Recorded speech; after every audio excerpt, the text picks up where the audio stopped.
Mathematics generalizes the phenomena around us, while there is something that focuses on generalizing mathematics. Let us start with a question of collecting objects. Then in case of elements, we are well known with the branch set theory, which is fundamental collection of objects studied under some axioms, with only one restriction of equality. Let me clear my statement with an example. Consider three sets containing star, triangle, and circle.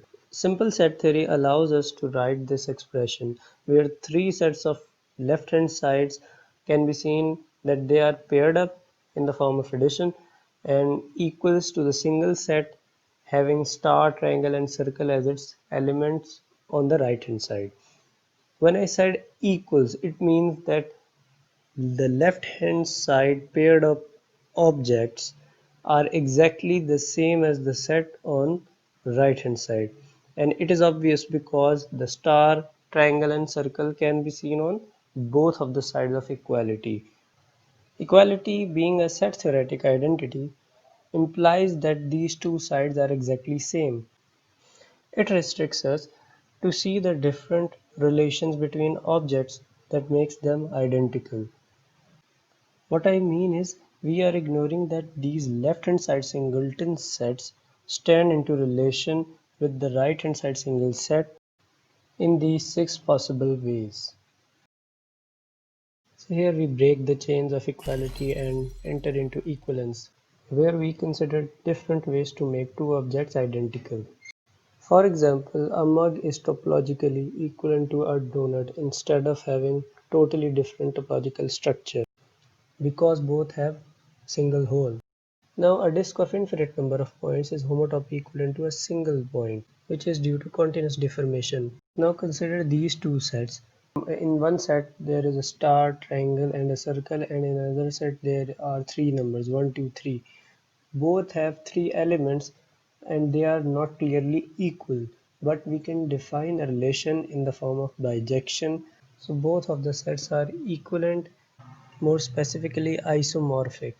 So now we can see equivalence can come into many different ways and with different criteria. As set theory is ignoring these crucial relations, so in 1945 the mathematician Samuel Eilenberg and Saunders Mac firstly defined the fundamental collection of objects with the equivalence criteria right inside, and they call this collection categories.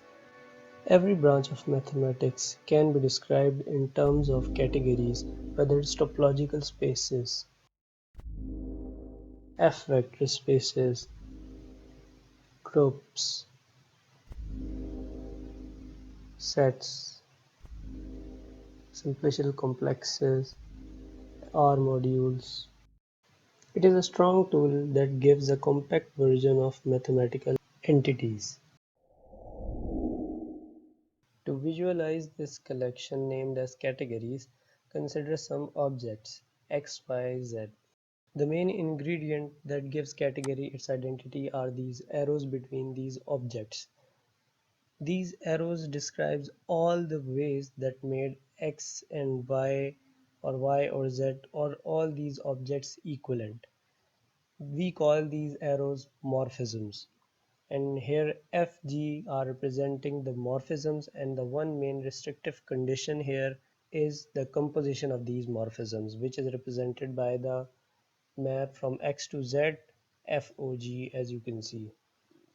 The blue arrows are identity morphisms representing that every object must be equivalent to itself, so category can be visualized as a collection of objects with these arrows. So contrary to set theory, this collection has objects and their internal relations as well. These relations or these arrows define the difference between a set and a category. Let us discuss some mathematical terms and conditions of category. Let C be a category, then some class of objects are in C. These objects can be considered anything from elements to sets, from spaces to structures, unless we have all the morphisms present in C between all the objects. Morphisms describe the internal relations between objects, so they depend on class of objects. Now the composition of these morphisms are in C. It means that whatever internal relations our objects have, it must be composable. Now the ingredients of our collections are complete, but they should satisfy some following axioms. Like morphisms should be disjoint, compositions are associative, and identity morphism of every object is present in our category. Now let us consider some categories, like category of set, with objects as sets and morphisms as functions. Here we can relate all the sets to each other using functions. This collection has all the sets. Similarly, if we take topological spaces with morphisms like continuous functions, then it collects all the topological spaces. Likewise, it collects vector spaces using linear transformation, groups using group homomorphisms, partially ordered sets using monotone functions. As equivalence can come into many different forms. Let us consider an amazing example of poset as a category. So objects are elements in the set, it is clear. But here is a tricky thing, that morphisms are not like functions, mapping, transformations. Morphisms are ordering between the elements. So for two elements x and y in the poset, x is less than y is a morphism from x to y. So here we can see equivalence comes in many different ways. And also transitivity gives our composition. As equivalence criteria can be found in many branches of mathematics. So this beauty allows us to describe them in terms of categories and study the relationships between them.